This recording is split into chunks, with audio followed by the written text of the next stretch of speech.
కూడా ఎన్నికల సమయంలో అయితే ఎంతో కృషి చేసి ఉంటారు. మరి వారి పరిస్థితి ఏమిటి?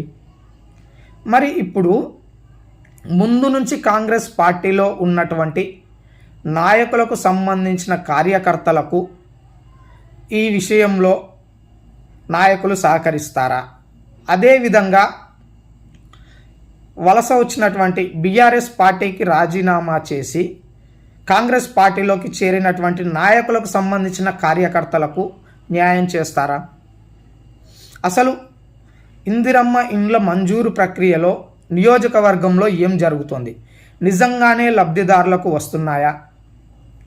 లేదంటే ఆల్రెడీ ఇండ్లు ఉన్నా సరే కొంతమంది ఉద్యోగులకు కూడా వస్తున్నాయని, బడా బాబులకు వస్తున్నాయని, ధనికులకు వస్తున్నాయని, ఎవరు రాజ్యం వాళ్ళది అన్నట్టుగా, ఎందుకంటే ధనికులు చెప్పిన విధంగానే నడుచుకుంటూ కొంతమంది నాయకులు